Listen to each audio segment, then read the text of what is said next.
전쟁이 다 그치고 이 땅에 평화가 와서 모든 민족이 하나님께 찬양하는 그날이 오기까지 우리와 교회는 쉼없이 복음을 전해야 할 줄 믿습니다. 혹시 지난 수요일에 오신 분들은 아시는 분이 계실지 모르겠습니다만 오늘 본문과 제목이 지난 수요일과 똑같네라고 생각을 하실 것입니다. 사실 똑같습니다. 수요일에 안 오신 분들은 잘 모르시겠지만 다른 말씀을 준비하다가 수요일에 그 말씀을 나누는 중에 제 마음속에 아주 강한 감동으로 하나님께서 이 말씀을 꼭 오늘 온 교우들이 모인 자리에서 같이 나눠야겠다는 그런 마음을 주셔서 좀 더 보완하고 준비해서 오늘 시간 말씀을 나누게 됩니다. 여러분 우리가 잘 아는 대로 마틴 루터는 종교개혁자 아닙니까? 믿음으로 의롭다함을 얻는다. 아주 중요한 신앙의 내용이거든요. 이신득의, 이신칭의. 우리 그리스도인들에게, 개신교인들에게 정말 중요한 믿음의 내용입니다. 믿음으로 의롭다함을 얻는다. 그런데 이 야고보서는 이 예수란 단어가 딱 두 번밖에 안 나오고요. 전반적으로 혹시 읽어보신 분 계시겠지만 행함을 강조하는 그런 분위기가 많이 나옵니다. 실제적으로. 그래서 루터는 이 야고보서를 지푸라기 복음이다 라고 그렇게까지 부르기도 했습니다. 그래서 쓸데없다 그런 말은 아니고요. 예수님을 말 구유에 모셨는데 그 예수님을 모신 그 구유는 복음서라든가 특히 루터가 로마서와 갈라디아서를 좋아했거든요. 거기에 믿음으로 어렵다면 그 신앙이 많이 나오니까. 그리고 그 구유 밑에 이제 지푸라기가 있으니까 야고보서는 그 정도다. 조금 소홀히 한 건 사실이지만 쓸데없다 그런 말은 아닙니다. 하나님의 말씀 쓸데없는 말씀 어디 있겠습니까? 하여튼 지푸라기 복음이다. 그렇게 부르기도 했습니다.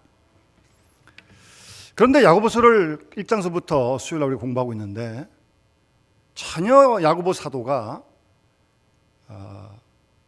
행함만 중요시하면서 믿음을 소홀히 한 게 아니라는 사실을 공부하면 공부할수록 깨닫게 되고 야고보 사도는 예루살렘의 초대 감독으로 30년 목회를 하신 분입니다.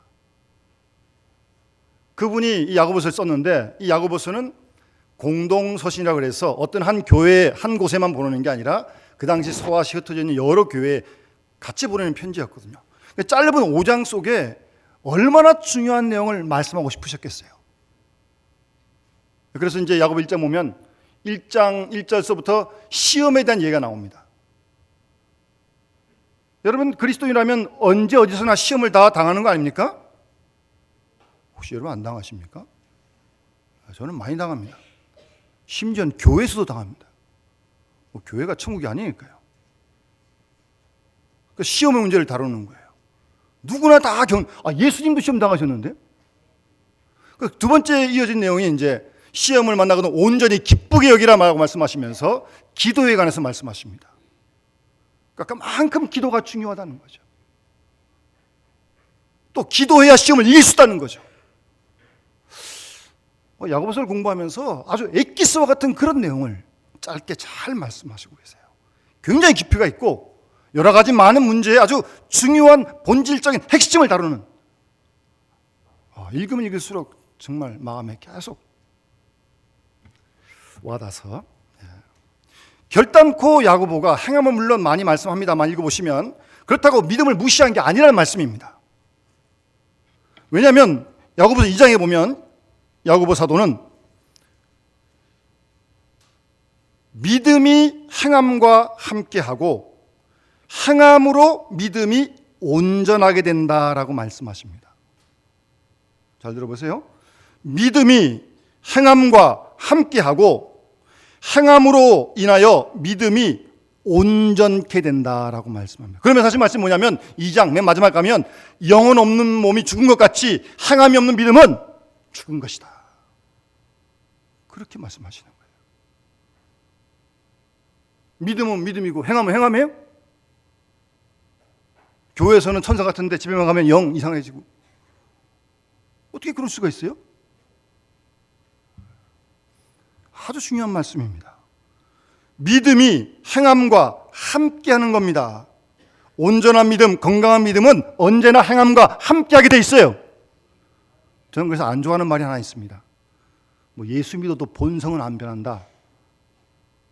자기가 안 변하니까 합리화시키려고 그런 말 하는 거죠. 아니, 우리 본성도 하나 못 바꾸시는 하나님을 누가 믿겠습니까?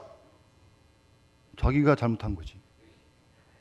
하나님이 천지를 창조하셨는데 사람 하나 못 바꾸시겠어요? 사월도 바울로 바꾸시는데? 자기가 안 바뀌어놓고는 본성도 안 바뀌고 뭐가 바뀌면 성을 바꾼다나? 이상한 말만 하고 있고. 예, 그런 말에 유혹당하지 마십시오. 안 변하는 자기가 문제인 거지. 하나님 이걸 못 바꿔요? 믿음은 행함과 함께하는 겁니다. 그게 온전한 믿음이고 건강한 믿음입니다. 믿음 따로 행함 따로 아니란 말이에요. 가끔씩 우리 청년회 때 무슨 토론할 때 보면 믿음이 먼저냐 행함이 먼저냐 뭐 그런 토론들 가끔씩 합니다. 저도 당연히 그런 기억이 나는데 믿음이 먼저냐 행함이 먼저냐? 여러분 어떻게 생각하십니까? 나도 시간 있으면 한번 토론 한번 해봅시다. 여러분 잘 생각을 해보세요. 뭐 이렇게 한번 이렇게 토론을 해볼 수 있긴 한데 이 말장난이 되면 안 됩니다. 사실은 믿음이냐 행함의 이 문제는 양재탕의 문제가 아니라는 겁니다. 믿음이냐 행함이냐 선택의 문제가 아니라는 거예요. 야고보서 말씀처럼 믿음은 행함과 함께 일하고 행함으로 인하여 믿음이 온전하게 된다는 말씀이에요. 여러분 사과 이렇게 드실 때 우리가 그 껍질을 깎아 먹잖아요. 아무리 이 집사람들 잘 깎으셔도 껍질에 사과 살 요만큼은 붙어 있습니다. 남자들은 두껍게 깎지만 잘 깎아도 뭐 조금은 붙어 있어요. 그러니까 뗄래야 뗄 수 없단 말입니다. 믿음과 행함, 행함과 믿음은 원래 그렇게 함께 하는 겁니다. 그래야 그것이 온전하다는 말씀입니다. 그러니까 야고보가 절대 행함을 강조해서 믿음을 소홀히 한 게 아니라는 말씀이에요. 그래서 우리가 빌립보서를 기쁨의 복음이다, 갈라디아서를 은혜의 복음이다라고 이렇게 부르는데 별칭으로 야고보서는 혹 그렇게 붙인다면 행위의 복음이고 생활의 복음이고 실천의 복음이고 또 말을 바꾸면 장로도 그런 기도 좀 하셨습니다만 살아있는 믿음에 대한 복음이다. 살아있는 믿음, 죽은 믿음이 아니고 생각만 하는 믿음이 아니고 살아있는 믿음의 복음이다. 그렇게 별칭을 붙일 수 있다는 말입니다. 이 본문의 그 저자 야고보는 예수님의 동생입니다. 12제자 중에 야고보가 아니고요. 예수님의 동생입니다. 이분은 초대교회 예루살렘 교회 초대 감독이었습니다. 아까 말씀드린 30년 목회를 하신 분이에요. 예수님이 세상 떠나시고 승천하신 다음에 초대교회에서 가장 존경받는 인물이 세 사람이었습니다. 첫 번째 수제자 베드로 노저요. 두 번째 예수님의 동생 야고보입니다. 사실 이 야고보는 예수님 살아계실 때는 그저 형님이기도 했지만 예수를 메시아로 믿지 않았습니다. 그러니까 예수님이 잘 되면 한 자리 정도 할 줄 알았지 모르겠지만 십자가에서 그냥 돌아가시거든요. 그래서 사실 안 믿었어요. 예수를 메시아로. 근데 부활하신 다음에 부활하신 주님이 야고보, 이 동생 야고보를 독대해 주십니다. 그래서 고린도서 15장에 보게 되면 부활하신 예수님이 여러 만나는 사람 12제자와 500명 성도 얘기하다가 야고보를 만나시는데 독대해 주십니다. 그 후로 이 동생 야고보는 완전히 새로운 사람으로 변신해서 예루살렘 교회 초대 감독으로 30년 목회하다가 핍박을 받아서 유대인들의 핍박을 받아서 순교하게 됩니다. 성경에는 이번에 자세히 기록은 없지만 전해진 얘기에 하면 이분은 예수님을 좀 닮았다고 그렇게 전해져요. 동생이니까 좀 닮았겠죠? 그 사람들은 이 야고보를 보면서 예수님 생각을 자꾸 하는 거죠. 그리고 이 예수님 야고보는 경건했고요, 덕망이 있었고요, 신심이 아주 기뻤다고 합니다. 그 당시 초대교회 때는 유대인들의 핍박이 굉장히 강했거든요. 유대인들이. 그 가운데서도 기독교를 잘 인도해가는 아주 훌륭한 예루살렘의 지도자였다고 합니다. 그리고 이분은 특별히 기도하는 사람이었다고 합니다. 그래서 이 무릎에 굳은살이 배길 만큼, 그래서 이 야고보, 예수님 동생 야고보서의 저자인 야고보를 가리켜서 약대 무릎을, 낙타 무릎을 가진 사람이다라고 그렇게 불렸다고 합니다. 얼만큼 무릎을 꿇고 기도했으면 무릎에 굳은살이 배었겠어요? 그만큼 한평생 기도하는 분이셨습니다.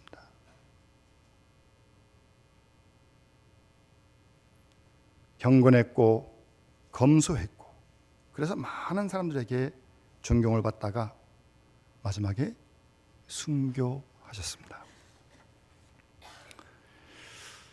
이 야고보 사도가 오늘 4장에서 1절에 보시면 너희 중에 싸움이 어디로부터, 다툼이 어디로부터 나느냐라고 그렇게 먼저 물으면서 시작합니다.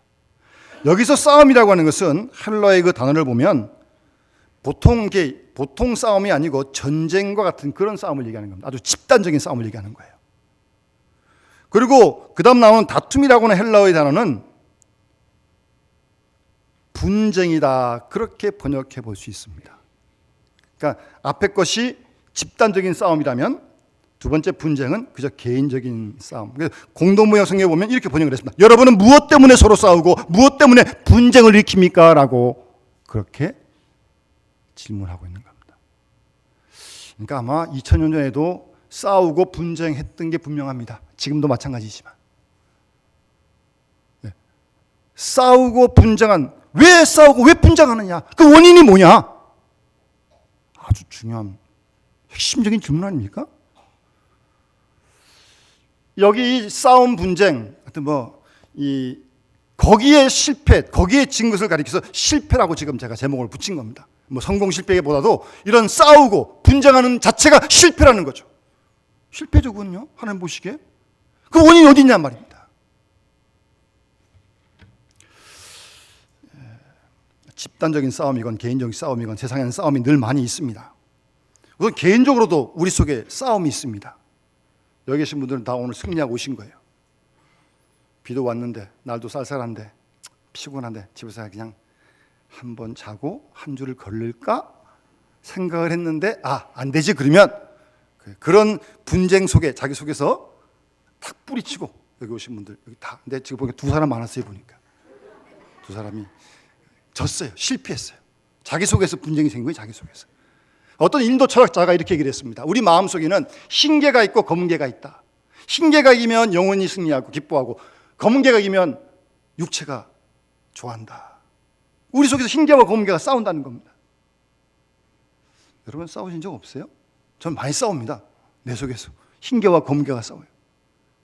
그것도 하나의 분쟁입니다. 우리가 흰개가 이겨야 돼요. 검은개 따라가면 안 됩니다. 먹고 싶다고 다 먹고 하고 싶다고 다 하고, 그거 다 검은개를 따라가는 거예요. 우리 속에서도 그런 싸움이 있고, 가정에서, 여러분 가정은 혹시 싸우지 않습니까? 정도의 차이가 있지만 조금씩 그런 게 있잖아요. 생각이 달라가지고. 교회 공동체는 싸우지 않습니까? 싸워요, 집사님? 치고받고 싸우는 건 아니지만 분쟁이 있습니다. 우리 이시찰레 가까이 있는 교회도 한 3년 끌었는데 3월 말쯤에 극적으로 하나님 은혜로 합의를 했어요. 근데 아직도 정리가 안 됐어요. 한쪽에서는 2층을 딱 차지하고 있고, 나머지 측은 1층과 3층, 4층 본당을 차지하고 있고, 한 교회 안에 두 지붕이 있습니다. 그렇게 됐어요. 아직도 해결되지 않았어요. 분쟁하는 교회는 지금만 있는 게 아니에요. 여러분 고린도 교회 분쟁하고 있었던 겁니다. 그래서 바울이 그래서 고린도 교회 편지 쓴 겁니다. 나는 바울파다, 나는 아볼로파다, 난 예수파다. 그렇게 분쟁이 있었던 겁니다. 교회 속에. 그래서 바울이 고린도서 편지하면서 3절에 보면, 3장에 보면 이런 말씀이 있습니다. 내가 신령한 자들 됨과 같이 너에게 말할 수 없어. 육신에 속한 자, 그리스도 안에 어린아이들 됨과 같이 대한다. 지금 밥으로 하려고 했는데 밥을 못 먹이고 저주로 할 수밖에 없다. 그만큼 성장하지 못했다. 그래서 이제 다툰다는 건데, 너희는 아직도 육신에 속한 자로다. 너희 가운데 시기와 분쟁이 있으니 어찌 육신에 속하여 사람을 따라 행한 것이 아니냐. 바울이 고린도교회 편지하면서 그렇게 말씀하고 있습니다. 육신을 따라 육신에 속했기 때문에 시기와 분쟁이 있는 것이다. 그렇게 지적하고 있듯이 오늘 본문에서 야고보 사도도 왜 싸움이 생기고 왜 분쟁이 생기냐. 우리 안에건 가정이건 교회건 이 세상 역사건 다 똑같습니다. 원인이 뭐냐? 1절 너희 지체 중에서 싸우는 정욕으로 말미암아 나는 것이 아니냐. 이런 실패의 싸움의 분쟁의 원인은 정욕이 있다는 말씀입니다. 이거 아주 예리하게 분명하게 지적하는 겁니다. 잘 한번 여러분 이 말씀 생각해 보세요. 여러분 스스로도 한번 적용해 보시고 가정도 적용해 보시고 교회도 이 역사도 지금 다 이 정욕 때문에 싸우는 거 아닙니까? 욕심 때문에요.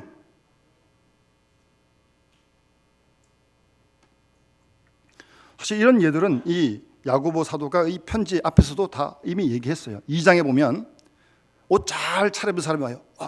여기 앉으십시오. 좀 이렇게 뭐 옷을 남루하게 입고 온 사람이 있으면 뭐 앉든지 서든지 그냥 알아서 하세요.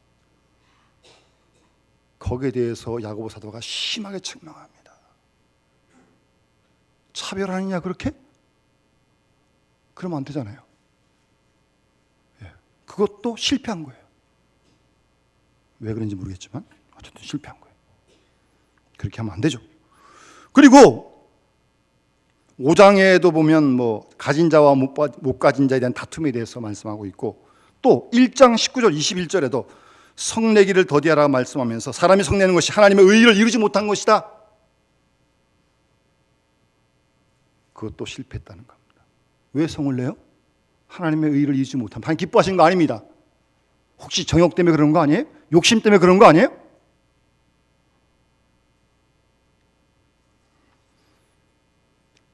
뭐 4장에도 형제를 비방하고 판단하는 것 거기서 대해서도 말씀. 그것도 실패한다.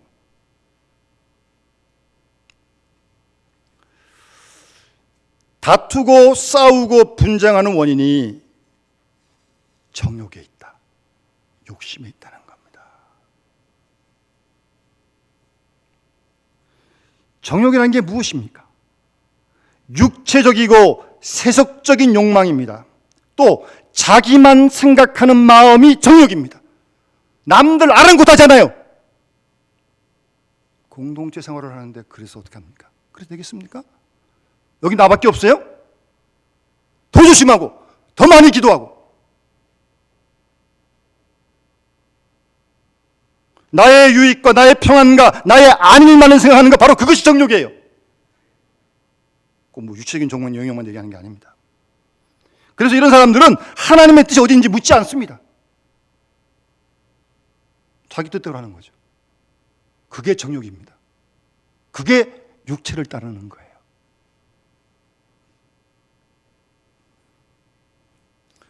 그리고 정욕이라고 하는 것은 눈앞에 보이는 현재 지금만 생각하는 겁니다. 지금밖에 생각 안 해요. 10년 후, 20년 후, 아니 내 세상을 떠나서 주님 앞에 설 그때, 그때를 생각하면 그렇지 못하죠. 그렇게 해서는 안 되죠. 이런 모든 것들이 다 정욕입니다. 정욕.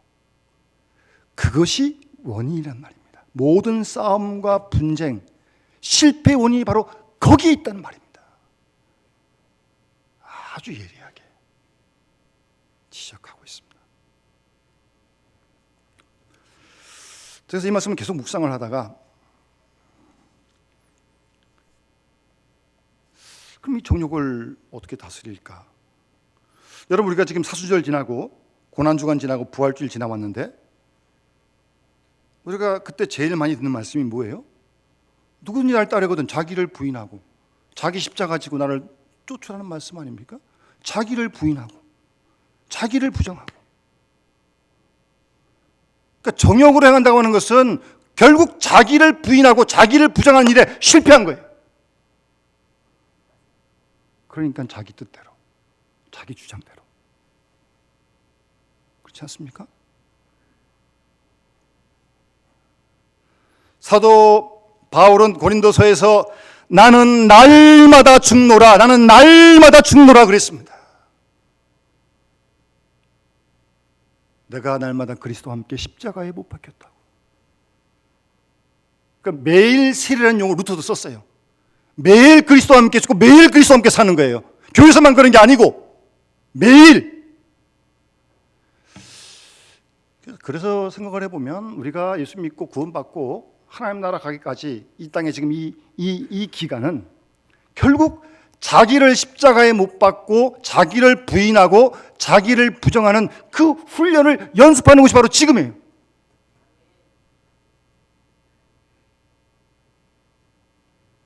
쉽지 않죠. 그러니까 뭐 사람은 안 바뀐다, 뭐 그런 본성은 예수 믿어도 안 바뀐다, 얼마나 어려우면 그런 얘기 했겠어요. 이해는 합니다. 그러나 불신의 말입니다. 다 누구나 손은 안으로 굽고요, 자기 중심적인 거 다 있습니다. 사람은 그런 부분을 부인하고 부정하고 십자가에 못 박는 훈련을 계속해가는 겁니다. 제가 그 안신영 교수 읽은 책 가운데 그 이용규 선생님 책을 읽었는데, 언제 한번 자세히 한번 말씀드리겠는데, 그분이 넷째를 얼마 전에 한 몇 년, 2년 됐어요. 넷째를, 아이가 넷이에요. 넷. 별로 원하셨던 것 같지가 않아요. 지금 성교하고도 바쁜데 지금 애가 지금 또 태어났으니 이게 뭐, 그러니까 뭐 그 사모님이 뭐 아기를 뭐 셋을 키우는데 뭐 막내는 항상 이분 차지했다 그러더라고요. 싫어도 집에 가면 애 목욕시켜야 되고, 엄마가 셋 보니까 아빠가 하나 또 봐야 되고, 답답해가지고 내가 지금 이거 애 놓고 나가서 일하면 일 얼마나 많이 할 수 있는데. 그러면서 그분이 솔직하게 그런 얘기 했습니다. 하나님이 이 넷째를 주시면서 이 영혼에 대한 사랑을 하나님도 갖게 하시면서, 선교사라는 게 뭐예요? 복음 전하는 사람 아니에요? 복음 전하 예수 믿게 하는 거 아니에요? 그런 잃어버렸던 마음을 하나님이 회복시키려고 넷째를 주셨고, 또 자신을 다스리도록. 그 얼마나 지금 할 일도 많은데 지금 막 밖에서 일하고 또 어떻게 하면 그래도 뭐 사모님이 넷 못 키우니까. 그런 내용을 아주 솔직하게 참 쉽게 써내려가고 있어요. 혹시 어려움이 있어요? 좀 힘든 일이 있어요? 주위에 좀 깔깔로운 사람이 있어요? 혹시 여러분들 하나님께 부인하고 부정하도록 훈련하는 그런 과정은 아니에요? 혹시 가족 중에서도 말이에요. 좀 그렇게 영적으로 신앙적으로 한번 생각을 해보셔야죠. 자기 부인, 자기 부정에 실패하면 정욕을 따르게 돼 있습니다. 내 속에 내가 나오게 돼 있어요. 사람 다 똑같습니다. 계속 나는 날마다 죽노라. 정말 많이 훈련해야 됩니다. 그러면 어떻게 하면 정욕을 제하고 그 자기 부인하고 부정해가지고 정욕을 대해서 이렇게 분쟁하지 않고 싸우지 않고 화평케 할 수 있을까? 어떻게 해야 자기 부인할 수 있을까? 어떻게 해야 자기 정욕을 달 수 있을까? 혹시 뭐 시원하게 하신 분 계시면 좀 말씀 좀 해주시기 바랍니다. 묘약이 있으면 좀 알려주세요, 저한테. 다른 예가 없습니다. 야고보사도는 본문에서 그런 표현은 쓰진 않지만 이어지는 말씀 보시면, 욕심을 내어도 얻지 못하고 살인하며 시기하여도 취하지 못하고 다투고 싸운다. 이어서 하신 말씀이 너희가 얻지 못하면 구하지 아니하기 때문이요 라고 말합니다. 기도하지 않기 때문이라는 말씀입니다. 구하여 얻지 못하면 정욕을 쓰려고 잘못 구합니다라고 이어서 말씀하시는 겁니다. 자기를 부정하고 자기를 부인하고 자기 정욕과 욕심을 달 수 있는 길은 기도하는 길 외에는 없습니다. 어떤 길도 없습니다. 그럼 또 그러죠. 나 기도하는데요? 뭐 혼자서도 하고 집에서도 하고 교회에서도 하고. 기도만 하면 다 되는 겁니까? 네. 바르게 기도를 해야죠. 기도해요. 합니다. 안 하는 거 아니에요. 바른 기도 생활을 해야 한다는 겁니다. 여러분, 기도는 말장난 아닙니다. 아름다운 말을 늘 기도 열어놓고 뭐 사람 듣기 좋고 말장난 아니에요. 또 기도는 요술방망이 아닙니다. 공부도 빤빤히 안 하고 나서 시험 합격해 달라고 어떻게 기도합니까? 떨어져야지. 안 했는데. 운동 경기 하는데 연습도 제대로 안 했는데 어떻게 이깁니까? 지는 게 맞지. 연습도 안 하고 이겨달라고 그렇게 기도하면 되겠어요? 그렇게 기도 못하죠. 기도는 말이 아니에요. 기도 생활입니다. 여기서 기도하는 우리의 기도의 마음이, 기도의 정신이, 기도의 얼이 생활 속에 내려가서 배어 있어야 돼요. 그걸 많이 훈련해야 돼요.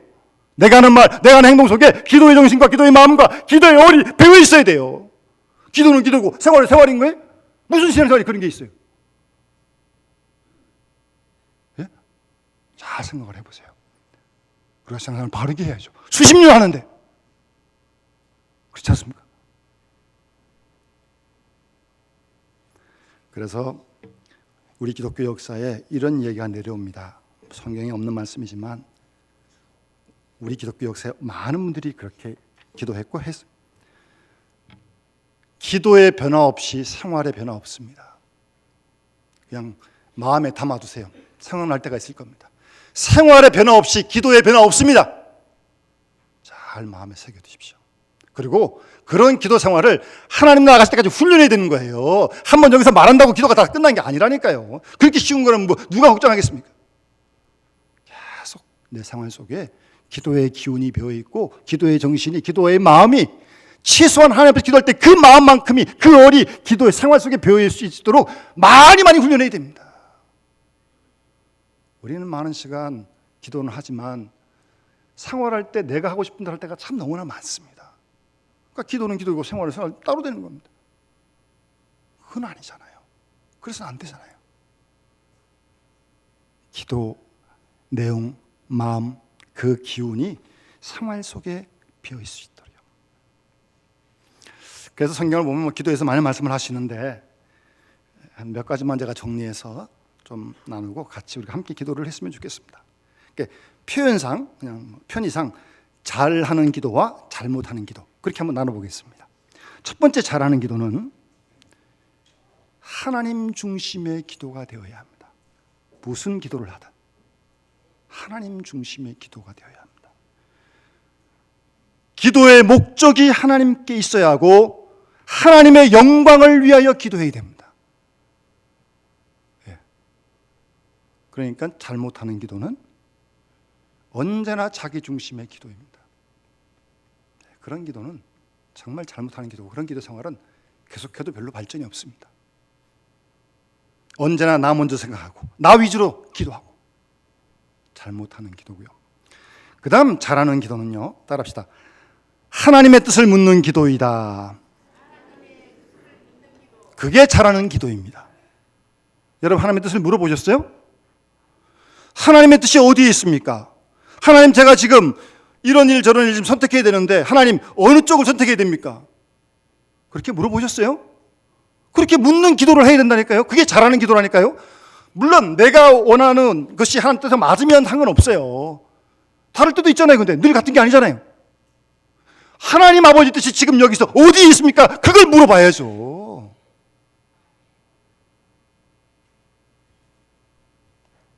그게 잘하는 기도고요. 그러니까 잘 못하는 기도는 내 뜻만 고집하는 기도고요. 잘못 기도한 사람은 성경도 안 보고 설교 말씀도 안 듣고 하나님의 뜻 아랑곳하지 않고 자기 소리만 합니다. 자기 소리만. 좌우당간 주십시오. 아멘. 참 기도 쉽습니다. 그 어떻게 그런 기도가 있어요? 잘못하는 기도입니다. 이번 기도한테 기도를 바르게 해야죠. 잘해야죠. 그 다음 중요한 것은요, 잘하는 기도는 내 뜻을 주님의 뜻에 일치시키는 기도가 잘하는 기도입니다. 물론 내 뜻과 주님 뜻이 같으면 아무 문제 없어요. 뭐 그럴 때 상관없어요. 그러나 다를 때가 분명히 있다니까요. 그럴 때는 주님의 뜻을 땡겨가지고 나한테 맞추는 게 아니고 내 뜻을 주님께 일치시키는 게 잘하는 기도라니까요.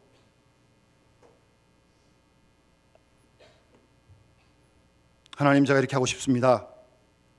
그러나 이 길이 하나님의 뜻이 아니라면 제 생각을 좀 바꾸도록 도와주십시오라고 그렇게 기도를 해야죠. 고집피면 되겠습니까? 그러니까 잘못하는 기도는요, 하나님의 뜻 묻지 않습니다. 그리고 내 뜻만 고집하는 거죠. 뭐 성경에 뭐가 써 있는지 그래도 관심 없습니다. 내 뜻과 내 소원만 무조건 뭐 들어달라고 억지를 부리는 거죠. 잘못하는 기도입니다. 예수님께서 겟세마네 동산에서 예수님도 죄 없으신 사람이신데 십자가의 죽음이 얼마나 두려우셨겠습니까? 하실 수만 있으면 좀 이 고난의 좀 옮겨달라고 예수님도 몸부림치셨어요. 그러나 곧 이어서 내 뜻대로 마옵시고 아버지의 뜻대로 해달라고 말입니다. 그 기도를 들이시고 십자가를 지셨던 거예요. 응답으로. 예수님 하나님이니까 뭐 쉽게 줄 거예요. 그렇게 얘기하면 별로 우리한테 설득이 없고요.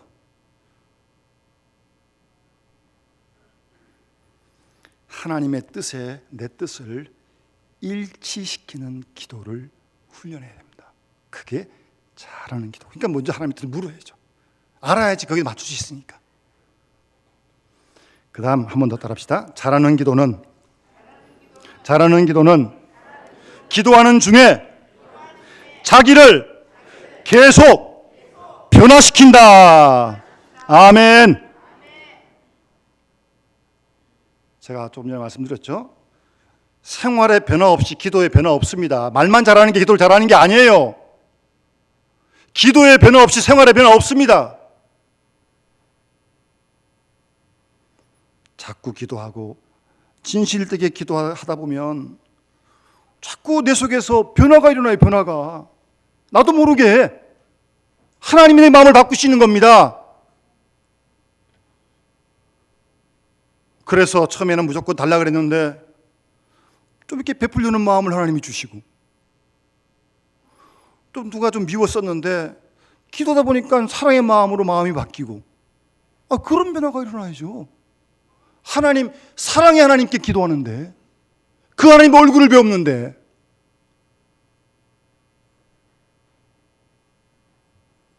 그래서 잘못된 사람을 하나님 바로 잡아주십시오라고 기도하다가 하나님, 문제가 저한테 있으니까 나를 변화시켜 주십시오라고 그렇게 기도하게 되는 겁니다. 아주 잘하는 기도입니다. 그러니까 잘못한 기도는 뭐라고 그랬어요? 자기가 달라질 생각하지 않습니다. 조금 신설고 망고는 잘못이 없다 그러고 그냥 부동 자세로 그냥 요지부동입니다. 예수를 수십 년 믿는데 자기는 요지부동으로 가만히 있으면서 하나님께 기도를 수십 년 했다. 이거 뭔가 좀 크게 잘못된 거 아닙니까? 예?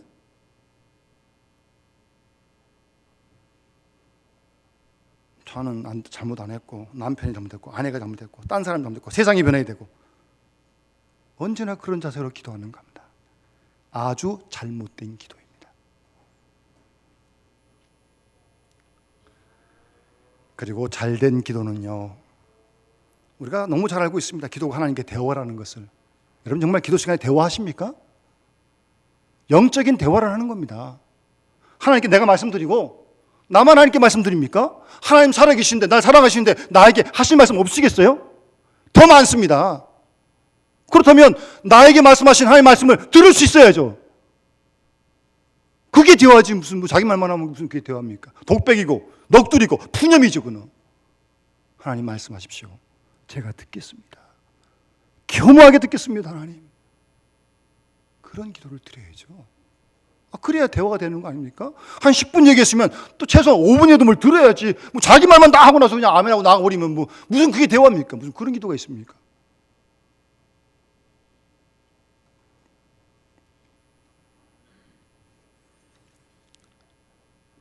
여러분, 기도하지 않으면 자기 부인하기 어렵습니다. 기도하지 않으면 자기 부정 안 됩니다. 뭐 사람 다 똑같습니다.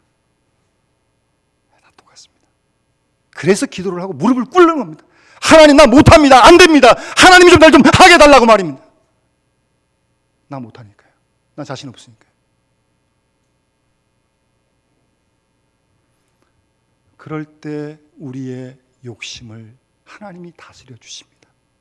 우리의 정욕을 하나님이 다스려 주십니다. 그러지 않고는 자기의 정욕과 욕심을 이길 사람 아무도 없습니다. 이 세상에 아무도 없습니다. 기도함으로 자기를 부인하고 정욕과 욕심을 다스릴 때 싸움과 분쟁이 사라질 것이고 우리를 원하시는 하나님의 화평이 그때 이루어질 것입니다. 하나님 우리를 화평케 하는 일꾼으로 삼으셨어요. 우리가 원래 하나님과 진노의 관계에 있었는데 그리스도가 우리를 위해 십자가에 죽으심으로 우리가 하나님과 화평케 되었어요. 하나님 우리가 화평의 삶을 만들어 주신 거예요. 화평케 삶을 복이 나니 저가 하나님의 아들이라고 말씀하셨잖아요. 우리가 우리의 세상에 어디서 살든지 뭐라든 간에 이 화평을 전하며 증거하며 살아가는 그런 일꾼이 되기를 하나님 원하지 않으시겠습니까? 그럼 뭐 나쁜 것도 아니라 안 들어주시겠습니까? 들어주시죠. 들어주시죠. 그런 진실된 기도를 우리가 함께 해가면서 우리를 통한, 우리 교회를 통한 이 나라 민족을 통한 하나님의 뜻을 이루어드리는 우리가 되어줄 수 있도록 오늘도 기도하고 내일도 기도하고 매일매일 함께 기도할 수 있기를 바랍니다. 찬송가 539장 함께 찬양 부르면서 봉헌하도록 하겠습니다.